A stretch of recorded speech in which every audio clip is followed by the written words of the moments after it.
everybody, welcome to Tuesday. Is it Tuesday? Today, I am taking Mr. Wesley to the dentist for his very first dentist appointment, which is exciting. I'm looking for my ID and my credit card. These are things that are important to have in life, and I seem to always lose.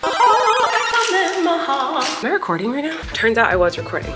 Anyway, taking him to the dentist. Wesley has always been a very advanced, very talented teether. He always teethes really early, gets all his teeth right away. He had 8 teeth when Maisie only had like 1 or 2. He always has been very advanced in his teething adventures. I think he's just like teething like a banana pants man right now, but he just seems very bothered. So we're taking him in because I'm paranoid, and I just want to make sure it's just like he's just having some teething moments here and it's not something more. So we're gonna go check out and see, and I'm looking for my shoes. Oh, they're in my suitcase. But it's time for his first checkup anyway, and then Maisie will go sometime in the next couple of weeks. Found my shoes. I'm also just excited to have some one-on-one time with Wesley because I feel like I rarely get one-on-one time with any of my kids. Mostly the twins though, it's like I feel like I get one-on-one time with Flynn every once in a while, like I'll take him places, but with the twins, we always do everything like with the twins together. We took Wesley to the museum with Flynn without Maisie while she was napping, and it was so lovely to just experience Wesley, not as a twin, but as an individual. We need to start doing more stuff like that with them. So I'm actually excited, even though it's just a dentist appointment, I'm like, oh, I get to have one-on-one time with Wesley. Very excited, so let's go. Okay, we're back from the dentist. Everything went great. He looks wonderful. I am paranoid and I just always think something's wrong when there's not, and I love that. I love being paranoid over there actually being something wrong. I'm always like, it's better to check things out and be safe and sure than not get things checked out and like things go wrong. Yay, I'm so glad that I'm delusional and crazy and paranoid, because that's better than the alternative, which is that there's actually something wrong, but he's just teething his molars, so yay. And I'm gonna get some work done, and then I think we're gonna try to go to the beach for sunset tonight. We'll see if that happens. But yeah, I'm gonna get work done in the meantime, so I'll see you guys later. Okay, I just did a live stream as Miranda, and now I need to take this lipstick off and get ready to go to the beach. We're gonna go to the beach. I'm being quiet because I think Maisie's taking a nap. We did it. Somehow we got to the beach before the sunset. This is shocking. I did not think we were gonna make it because I was behind on work and getting the kids all ready and in the car and everything, but we're here. We made it to the beach. I'm so excited. With all the kids, we're insane. And the sun's about to be down in like 10 minutes. What do you see? Oh, what's that? Is that Dougie?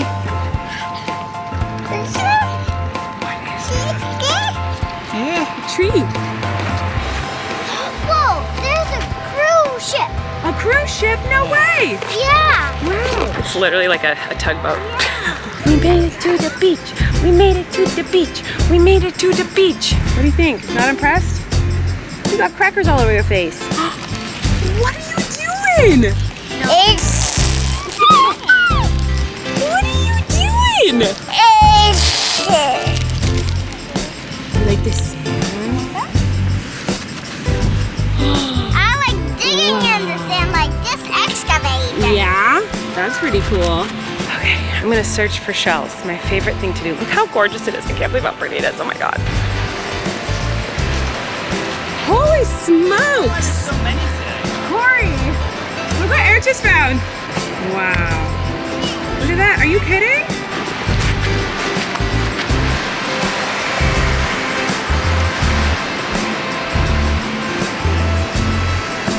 Wow. Careful, it's very slippery. Oh, try. Yeah. Oh my. It just gets prettier and prettier as time goes by. This is truly unreal. And in all of this area, there's like sea anemones. You can see like all these are sea anemones. And there's probably like starfish and other types of stuff like that, but they're good at camouflage. The tide's coming in, so I need to move it. I need to get back over there. It's getting dark, so we have to go soon, but Wesley wants to see the water. You want to see the water? Is that water?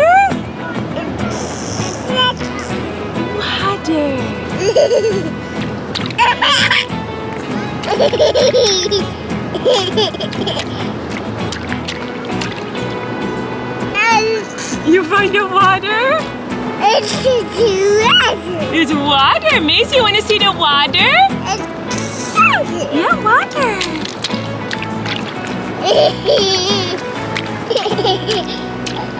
Is it playing in water? He loves it. It's just like fun with you. I know. Wow. Yeah, water. Yeah. Fish, fish, fish.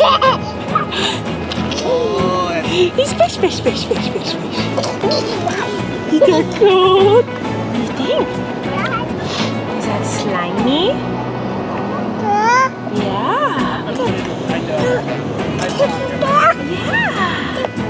Water.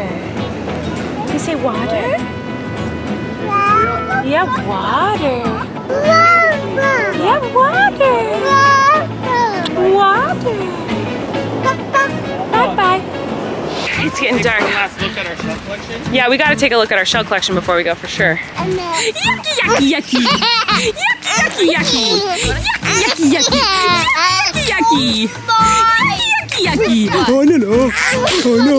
Oh no! Oh no! Yucky, yucky, yucky. Yucky, stop eating the rock. Okay, here's the shell collection, guys. Whoa, look at this hunker.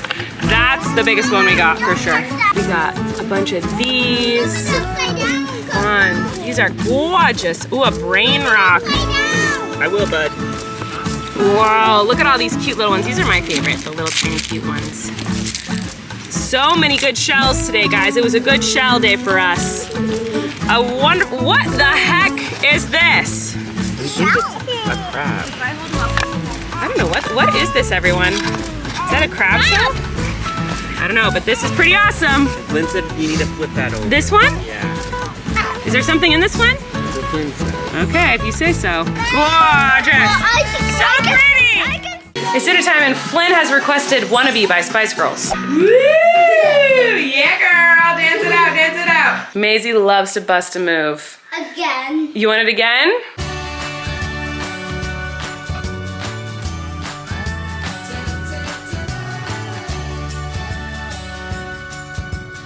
It's time for Tour Tea Talk. Okay, I had a lovely day at the beach with my family and fun with work and whatnot, and I wanted to read some comments, and I read the comments on my vlog yesterday. I was crying. Are we surprised? No. So many amazing, sweet comments because I sang that song by Casey Musgraves, and so many people were impacted by her music and appreciated the song and then went and listened to the song, and it really helped them through all the different things that they're struggling with and going through, and it made me go like, wow, it's so cool how music can impact so many different people in so many different places. Like one song by one talented artist can like impact so many people all over the world. I thought that was so cool. Yeah, I don't know. I'm glad the song that had helped me through so many hard times was able to help so many of you. So that is just, I was very happy about that. But I got also tortilla talk questions, so I wanted to answer a lot. I feel like I usually only answer like one or two, but today I'm gonna answer a few, so a lot. I screenshotted a bunch. Anyway, here we go. Tortilla talk question. I feel like you either miss or skip over my questions. I don't, I just haven't seen this question before. What techniques or activities have you found to help you manage your ADHD? As a therapist, I think this could be really useful to share with others, as you have been very successful as a mom and career woman. So many of us with ADHD feel stuck and feel like we cannot reach our goals. What works for me might not work for everybody, and I'm not a therapist and I'm not a doctor. I'm just a dumb person who doesn't know what I'm doing and barely getting by. I a lot of times feel like I have no place to give advice on anything. So this is not advice. I'm just telling you what has worked for me, and I actually would love tips. Please, please, please, anyone out there with ADHD, specifically like busy moms with ADHD, if you could give me tips on things that have helped you through the hard things that make life a little bit more difficult because of your ADHD, I would love tips and tricks, because I actually feel like I've been really struggling in the last, like, certainly this year, but like since I've moved, basically, I've had a really hard time like regulating my brain thoughts and feelings, and just I feel like I'm kind of stuck. So I would love help. But the things that usually help me with it are making lists, because I feel like my brain is, I've said this before, like a bowl of spaghetti, and most people's brains are like waffles where things are like categorized and like you hear one thought at a time. Well, mine's like a bowl of spaghetti where every thought is like intertwined all at the same time, all talking at the same time. So like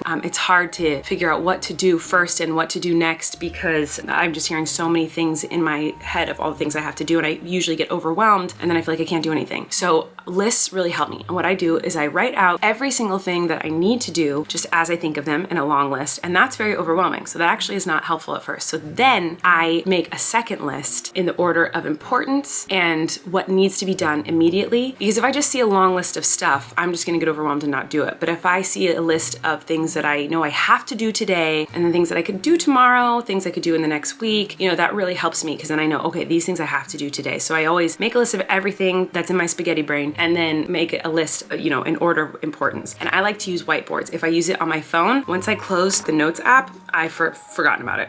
If I write it in a notebook, if I close the notebook, my to-do list is gone. I will not do anything. So I actually use huge whiteboards, and that way I can cross things out or erase them as I do them throughout the day. And that way you can put it somewhere that you have to see it every time you walk in a room because it's huge. I've seen a lot of people say that putting on shoes helps them get tasks done. So like if you have ADHD, I haven't tried this yet, but that's because all my tasks are in the house and I'm trying to be a no shoes household. But I've seen a lot of people say that really helps them to put on your socks and shoes. It like really makes it so that you feel like you have to get everything done and you just don't stop going. So that's something I've seen people talk about, but I've never tried that. Therapy, if you can afford it. I know that's not a luxury that everyone can have. And medication has helped me sometimes and helped me not so much other times. I take medication for my ADHD, but medication isn't always right for everybody. And there's lots of different kinds of medication for it. And the kind that I'm on, I don't take it every single day. I take it on the days where I need help to get through the day. And it's like it's a newer kind of medicine for ADHD. We'll see if this works out for me, but so far it seems good. Honestly, for me, the hardest things that ADHD creates in my life is it really amplifies my depression, my anxiety, my negative, hateful thoughts in my mind. So those are like the hardest things for me, more so than like my procrastination or my messiness. When I get unmotivated or overwhelmed or overstimulated, all of those things filter in to make me have those negative thoughts and spiral and get upset with myself that I do those things. But the best way to deal with those things, depression, anxiety, and whatever, for me is therapy and talking about it with you guys. This is really therapeutic for me. I really enjoy this and hearing from other people and knowing that I'm not alone in those experiences. Music really helps me, and spending time with my kids and making sure that I go outside. That's something I have a hard time with usually. Just like today, like going to the beach, that was so good for me. So anyway, getting outside and doing things that are separate from like my daily routine, that helps me a lot to kind of have a reset and do something fun and different and interesting. But yeah, I'm not a doctor. I don't know what I'm talking about, and I actually would love advice, so please give it to me. Emily said, my husband and I are going to Vancouver for the first time this summer. I remember you talking about an ice cream place you loved. What was it called? And do you have any other food recommendations? Yes, it's called Mr. Ice Cream. Strongly recommend. It is so cool. They use like dry ice to make ice cream, and it's amazing. That is my number one. Just go there. It's so awesome. A lot of people asked about this, so I wanted to answer it. How are you adjusting to the new house? I know that in the past you've talked about the adjustment being very difficult. P.S. Love your videos. Thank you so much, Rachel. So yeah, the transition was really hard for me. I had a really hard time with change and saying goodbye to a house that I brought my babies home in, that I was pregnant in. You know, like so many huge life moments happen in that home for me, so it's really hard to say goodbye to. I think I'm adjusting well. The house is nowhere near where we want it to be. We're gonna be doing a lot of construction on it and changing lots of things, so I don't really feel settled, but I love it. So yeah, there's a lot to be done, but I like it a lot. Madison said, Tortilla Talk question. Hi, Colleen. I remember a long time ago when you would get shots for your shoulder, you would faint. I also faint every time I get needles, and I really want kids. People always say to me, how do you expect to handle being pregnant if you can't even get shots? You'll need a lot of needles. My question is, during your experiences with pregnancy, did your needle problems go away during this time? I feel like being pregnant is going to take a priority in my brain and anxiety more than a needle would, so maybe I won't have as much of a problem with them. Sorry for the weird question, just curious how you've been handling needles during and post-pregnancy. Love you. Okay, I had a big problem with needles before I ever got pregnant. I would faint every time. I was scared of needles. I hated needles.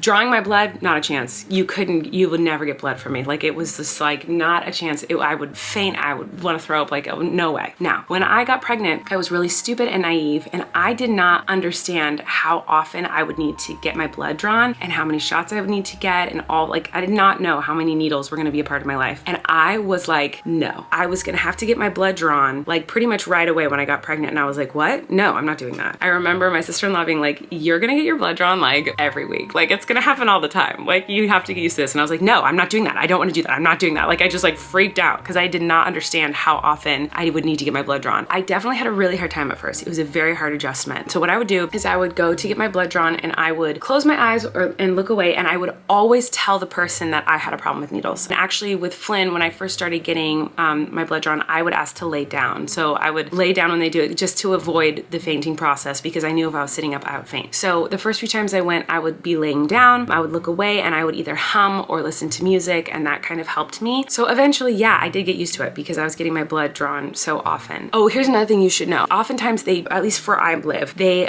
draw your blood and then they put your name on like the vial, and they have to have you check and make sure the name is correct. And so they would show me the vial of blood, and I could not be a part of that. And so I would usually have like Eric with me, or I would tell them and they would show me the label table before they put it on the blood. With Flynn, I feel like I never really got used to it. It was just something that like I had to suffer through. But there's so many other horrible symptoms with pregnancy that like that honestly kind of became the least of my worries. And then with the twins, I was getting IV fluids and medicine kind of pumped into me like every other day, at least once a week. That made me have to get used to it because it was literally all the time. Elian said, do you think that different brands of bottled water taste different? And do you have a preference? Dasani, Smart Water, Arrowhead, Fiji, etc. Yes, I do think they all have a different taste. I'm not that picky. I'll kind of just drink water because I don't really like water very much. So like I'll just kind of drink whatever. But I do like Fiji. I think Fiji is probably my favorite. Maybe a Smart Water I like. I don't know. I don't really care that much, honestly. Oh, this person is feisty. Colleen, you're constantly sad, fish for compliments, and you know it. It's very apparent in most of your vlogs. Oh my gosh, I hope you didn't see my new merch. Wait, what? I was not fishing for compliments when I said, I hope you don't see my new merch. I was being like silly, like, because I know you guys have already seen all that merch. Anyway, hope you didn't see my new merch. To your comments about your weight. I'm not fishing for compliments about my weight. I don't know why I would want a compliment on my disordered eating, but we'll keep going. Listen, we all know you're on Adderall. I'm actually not. So please just be honest with your very young viewers so they realize why you're skinny. It's not from stress, but Adderall. I'm not on Adderall. You are a role model for preteen and young women, and it's just not cool to act like you're just stressed or not hungry. Please be honest with at least one thing. Thank you for your comment. You can look back on my videos from like, you know, I've been putting my life on the internet for over a decade, and you can see that I've only been diagnosed with ADHD since after I had Flynn, and I have only been on medication sporadically because I was pregnant for most of the time since I was diagnosed. And other than that, I've kind of tried different kinds of medication. I've always been on a type that you don't have to take every day. But the reason I was bringing up when I was diagnosed with ADHD and how long I've been online is you can look back and see that I have always been a very skinny person, and I've always had issues with disordered eating. I've always talked about it. And yes, ADHD medication can make you have no appetite, and that's something I talk about with my therapist. And that's actually why I switched medications a few months ago, because I noticed that it was affecting my weight, and I did not want that, because if you've watched my videos in the past about me talking about my weight issues, I have said multiple times like I don't like where I'm at and I want to gain. That doesn't work for me, so I immediately called my doctor and I said, this medication is making me not be able to eat. I don't want to be on it. And we switched. So that's why I'm on the new medication that I'm on. Anyway, that's that. Okay, moving on. Here's another comment about my weight. You guys should never comment on other people's weights, but okay, anyway. Why have you lost so much weight? You look younger with a little more weight. I actually agree with that. I definitely think when my face is fuller, I look younger. If you want to know why I've lost a lot of weight, you can go watch the video I made about my disordered eating. I'm not going to get into that right now. This question said, would you ever do a cookbook? A lot of people actually have asked me about this. I love how you had a lot of interesting recipes that are unique to you. I used to love watching your quarantine vlogs where you tried new stuff. I actually would never do a cookbook just because like, I don't think I have enough recipes, one, and I don't consider myself a good cook or a chef or anything, but I do get this question kind of more often than you would think. So I feel like I should make a video where I just literally give you my recipes. Maybe I'll make a big video one day where I just like literally tell you all of my favorite recipes in my cookbook, and like you guys can just screenshot all the recipes. Yeah, I'll just give them to you guys. You guys can just have them if you want them. I don't have that many, you know. Gracefully said, Tortilla Talk question, how come you don't have your husband's last name? Because I wanted to keep my last name. Like, I don't think that when you get married, you have to take your husband's last name. I have always wanted to keep my own last name when I got married someday, and that was always really important to me. I like my last name, and Eric did not expect me to. He did not ask me to. He didn't even want me to. He's like, oh, so you're not taking my last name? Of course you're gonna keep Ellinger. Like, he knew that that's something that would be important to me, and he wanted to keep Stockland. I think that when you get married, you should decide as a couple, like if the woman wants to take the man's last name, or if the man wants to take the woman's last name, or if it's a same-sex couple, like who's gonna take whose last name. I feel like it should always just be a conversation between the couple, and you should do whatever is right for you and your relationship and your family. And for us, I wanted to keep my last name. Eric wanted to keep his last name. And then when we had kids, we both decided we wanted them all to have his last name. Yeah,